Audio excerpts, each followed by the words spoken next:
সারা 10 বছর এই কাপাসিয়া তো শোনেন নাই, কিন্তু ইউটিউবে শুনে ফেলছেন, অনেকে ঘরে বসে ভিডিওতে দেখে ফেলছেন, এখন ফেসবুক আছে। কিন্তু আল্লামা সাঈদী যখন তাম দুনিয়ায় বিখ্যাত, তখন ফেসবুক ছিল নাকি? আজকের এই দিনে যদি তিনি তাফসীরের জগতে থাকতেন, তাহলে বাংলাদেশের কোন মাঠে উপস্থিতি জায়গা দেয়া যেত না। ওরা হিসাব করে দেখেছে, কোরআনের আকর্ষণে দুর্বার গতিতে এই দেশের লাখ লাখ মানুষ যার সামনে চলে যায়, এবং যারা উনার মাহফিলে যেত শতকরা 90 জন ছিলেন ইউনিভার্সিটি কলেজের স্কুলের ছাত্র যুবক। আর যেই জাতির যুবকেরা কোরআনের পক্ষে এসে যায়, ওই দেশে কোরআনের বিপ্লব ঠেকানো যায় না। তাই যারা দিন কায়েম পছন্দ করে না, তারা এই নির্দোষ মানুষটাকে দর্শনকারী বানাইয়া জেলে ঢুকাইয়া রাখছে।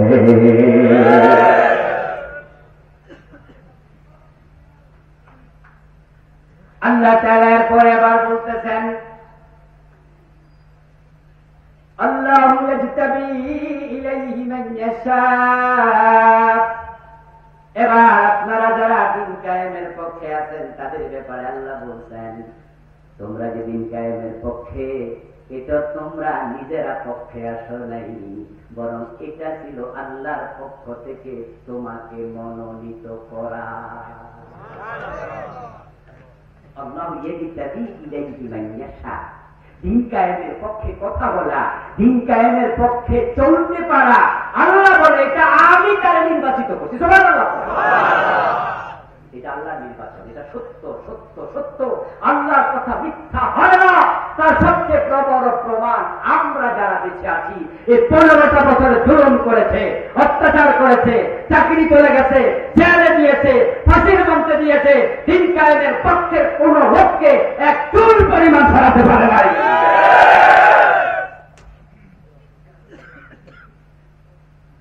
দিন কায়েমের পক্ষে কথা বলার কারণে আপনাদের কাপাসিয়াতে আমিও তো 8-10 বছর আসতে পারি। আচ্ছা, আপনাদের কাপাসিয়া আসি, কিন্তু পাশের পাকুন দিয়াই তো আসছি নাকি? ওখানে কি মিঠা মিঠা ওয়াজ করছি না দিন কায়েমের কথাই বলেছি? ভাবিনি যে কাপাসিয়া মানা করছে, পাকুন দিয়াও বুঝি মানা করে দেবে। এসেছি কালীগঞ্জে, একথা ভাবিনি কালীগঞ্জে যদি দিন কায়েমের কথা বলি, ওখানে বুঝি আবার মানা করে দেবে। কুমিল্লায় ভাবিনি সেখানে মানা করে দেবে। দিন কায়েমের পক্ষে কথা বলার জন্য আল্লাহ যাদেরকে সিলেকশন করে দেয়, তৌফিক দিয়ে দেয়, তাদেরকে ফাঁসির রশি দেখা যাও চুল পরিমাণ ছড়ানো যায় না। দুনিয়ার তো ভাবে তাও ছড়ে না। তৌফিক কে দেয়? আল্লামা সাঈদী রাহিমাহুল্লাহ, উনার কথা বারবার এই জন্যই আসে, কথার মাঝে প্রয়োগ আছে। উনাকে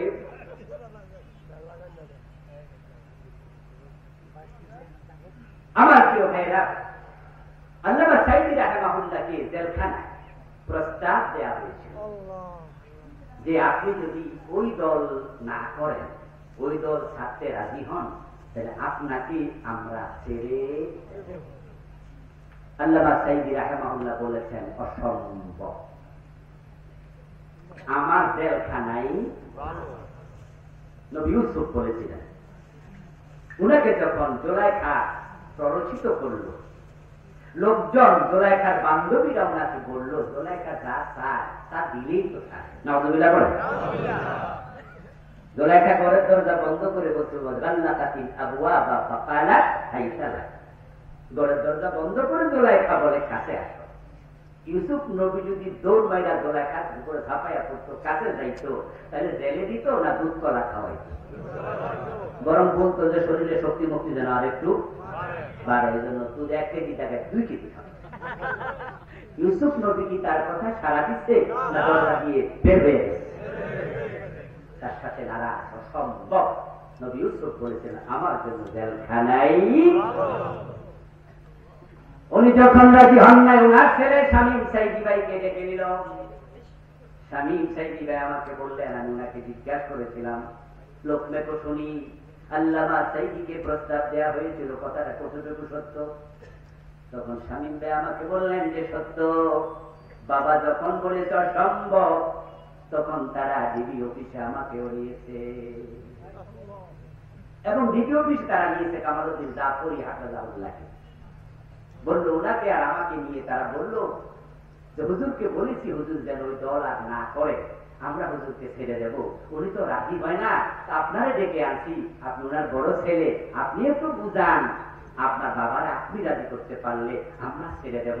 কথাটা কি দ্বিতীয় অফিসারদের আসলে না উপর থেকে আইছে? স্বামীর ভাইকে আমি বললাম তা আপনি কি জবাব দিলেন? উনি বলে আমি মুখের উপর বলে দিলাম এই কথা আপনাদের তা আপনারা আবার কন, আমার পক্ষে বাবাকে এটা বলা সম্ভব। কিভাবে আমি বলি? আমি তো জানি আমি মায়ের চোখের সন্তান, আমার বাবা ফাঁসির মঞ্চে যেতে রাজি হয়ে যাবে, ইসলামী আন্দোলন থেকে একটু পরিমাণ সরতে রাজি হবে না। জাফরি ওস্তাদ একটু জবাব দিলেন যে আপনি তো ওনার ব্যয় আপনি বুঝান, তো আমরা পারবো না, আপনারা বুঝান, আমি দিতে পারবো। আল্লাহ তাআলা যে বলেছেন আল্লাহু ইয়াজতাবি ইলাইহি মান ইয়াশা, আল্লাহ যাকে পছন্দ করে দিন কায়েমের জন্য শুধু তাকে কবুল করে। আল্লাহর পছন্দের তালিকায় আসতে রাজি আছেন না নাই? রাজি আছেন? আল্লাহকে আপনি বলেন আল্লাহ তোমার জমিনে দিন কায়েমের জন্য আমারও তুমি কবুল। আপনি হাসরের ময়দানে আল্লাহরে বলে দিবেন যে আল্লাহ তোমার দিন কায়েম আমার উপর ফরজ ছিল, তুমি এটা দায়িত্ব দিয়েছিলে সব নবীকে, উম্মতে মুহাম্মাদীকে, আমি তো এই কাজ করতে পারিনি কারণ আমার কাছে দিন কায়েমের কোন নেতা দাওয়াত নিয়ে আসেইনি, এই জন্য আমি করিনি। আল্লাহ বলবো ও আচ্ছা, জানাতে চলে যাবে, এত সোজা। আল্লাহ বলবেন তোমার নিকটে আরেকজন দাওয়াত নিয়ে আসতে হবে কেন? কোরআন শিখা তোমার জন্য আমি কি ফরজ করি নাই?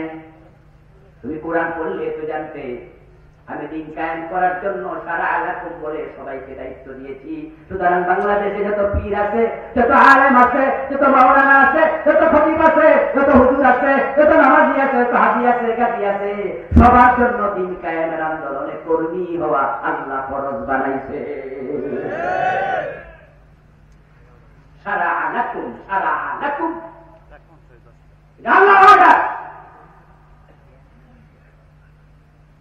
আপনি আল্লাহর কাছে চেয়ে নেন কতদিন রাব্বি রহমহুমা কামা রাব্বায়ানি সগীরা বলে বাবা মার জন্য রহমত চাইছেন, রব্বির ফিরলি বলে নিজের জন্য ক্ষমা প্রার্থনা করেছেন, রব্বানা হাব লানা মিন আজওয়াজিনা ওয়া যুররিয়াতিনা কুররাতা আয়ুন বলে আল্লাহর কাছে উত্তম ছেলে উত্তম স্ত্রী চেয়েছেন, সম্পদ চেয়েছেন, রব্বানা আতিনা ফিদ দুনিয়া হাসানা ওয়া ফিল আখিরাতি হাসানা বলে আল্লাহর কাছে দুনিয়া আখিরাতে কল্যাণ চেয়েছেন। যেদিন কায়েম করা ফরজ, আল্লাহ যাদেরকে পছন্দ করে তাদেরকে কাজ করায়, আল্লাহর পছন্দনী হইয়া দিন কায়েমের জন্য কর্মী হওয়ার জন্য দোয়া আল্লাহর কাছে কয়দিন করেছেন?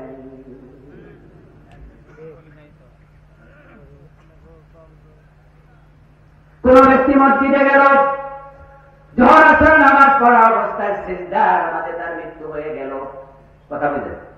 মৃত্যুটা কোথায় হলো? সিজদা, মসজিদের মাঝে। যে লোকটা মসজিদে নামাজে সিজদায় মরল, আমরা কেউ তাকে বলবো না কি সে শহীদ হয়ে গেছে?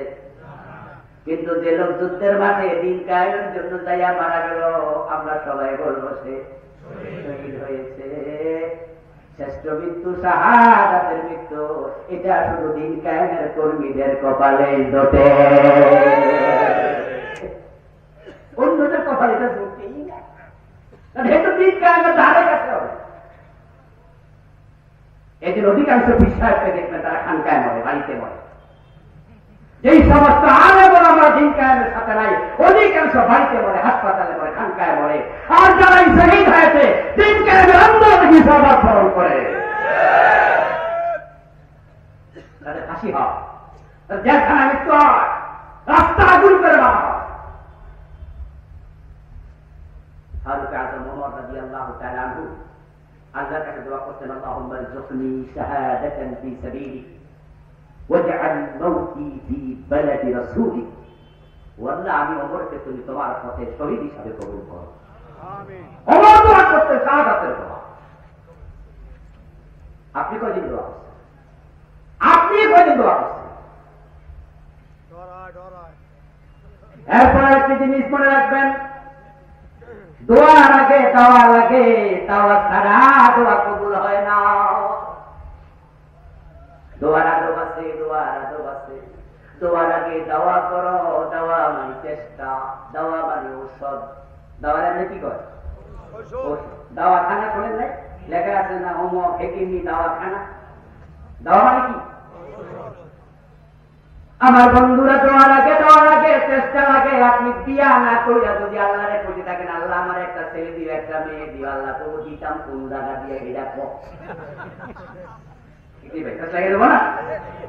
আপনি আগে বিয়া করেন না, কইরা বলল এবার থাকেন, এবার আপনি এবার বলেন আল্লাহ আমার একটা আল্লাহ এখন ঠিকঠাক দোয়া হয়েছে। আগে দেওয়া পরে